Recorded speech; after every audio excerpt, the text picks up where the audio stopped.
Hi, I'm Commissioner Nancy Jester, and welcome to Nancy Jester Reports for Tuesday, September 10th, 2019. Today, your Board of Commissioners had their business meeting, and we voted on various things, so I'll go over that in just a minute. This is also National Recovery Month, and we had a great town hall last night dealing with addiction and recovery at the North DeKalb Senior Center in Chamblee. So I want to thank the Human Services Department and the staff of the Senior Center in North DeKalb. They were great hosts, and we appreciate their time last night. We had a great turnout, and we had two Superior Court judges there and their accountability courts administrator.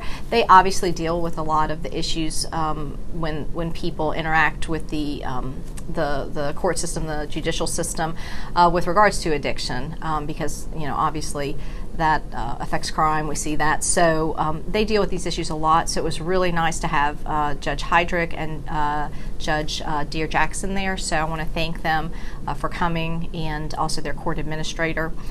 We had powerful, moving testimony from folks who had lost loved ones or themselves been subject to addiction and are now in long-term recovery. And what we learned is recovery is contagious, recovery is very hopeful, and there are things that we can do and that we need to be doing, and we're going to be working on more in the county to have prevention education and also communicate better about what treatment options are out there.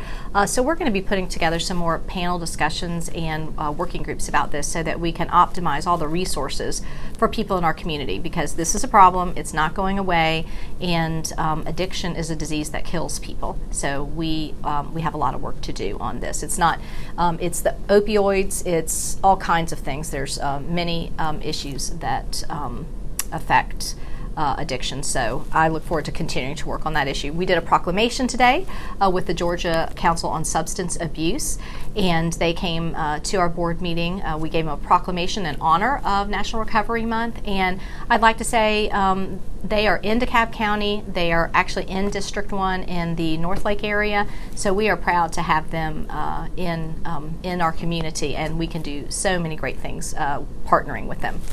So the next thing I want to talk about before I get to the meeting is sewer spills. So I printed out the sewer spills just from September 1st to the 7th. So just have 7 days here. We had 5 separate events.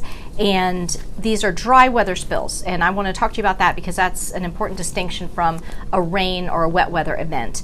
When we have wet weather, one of the problems, our system is leaky and porous, and so rainwater will get into the system and cause it to overflow in certain areas. So you want to prevent that as much as possible, obviously, by taking care, maintaining your pipes, replacing, upsizing, making sure your manholes are functioning properly. And so you do expect to see in a system that is undergoing rehabilitation like ours, you would expect to see wet weather events more so than dry weather events. And so that's when you tend to see the sewer spills, and we'll post about them.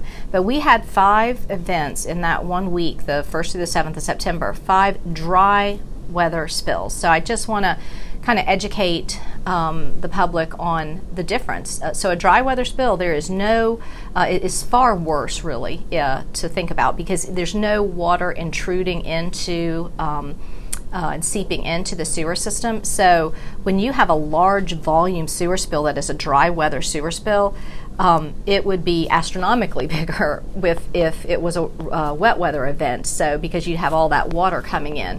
So a dry weather spill of any significant volume is a really big deal, and it's indicative of more serious problems at that area in the sewer system. So we had 5 of them in that 1 week, and we had a very large one. All in total, in that 1 week's period of time, we spilled 331,220 gallons of raw, untreated sewage into the environment. So, and if those spills had happened during the wet weather, maybe it would have been 1 million gallons. If you think of all the, depending on how much of a rain event it is. So that's something to keep our eyes on. Obviously, this is an issue that I work on and I'm focused on. I sit on the Public Works Committee, and the good news is that we have done more work in the past 12 months. We're ramping up more, so we have done a lot more. We've expanded how we're deploying these projects into CAB, so I'm feeling good about that. There's still some areas where I think we need improvements, but I'm pleased to see that we're doing more rehabilitation work on our sewer system than ever before, so that part is good. We're not there yet, obviously, so I will keep you posted on that. And if you have any questions about these, please send us an email and we will respond or give you a buzz and get you what you need. The biggest thing we did today, so I'm very excited to report that I was able to get some park bond money for the city of Dunwoody, and so I have, we approved it today. So commissioners have discretion over the park bond fund allocations, and I was able to have $125,000 taken from the remaining park bond funds, and we're going to be, we'll be cutting a check for the city of Dunwoody, so they can use that money for land acquisition so that they can improve the park system over in the city of Dunwoody. So I'm very happy to have partnered with them. This is the second item recently that I've been able to partner with the city to get things done. I was able to fund $60,000 of a intersection improvement with the PCID and the city of Dunwoody also contributing, and I was pleased to do that project, and now I'm very pleased that their park situation is going to be improved with these park bond funds. So that's a good deal all around. Let's see. So we had another proclamation that I thought was really interesting. We saw the Drew Charter Varsity Golf Club. They won the state championship. So that was great. They came and we gave them a proclamation. So congratulations to those young men. They were really terrific. So it's good to see them here.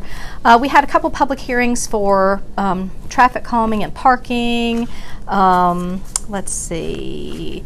Not too many really interesting items. Just a few, just some procurement items.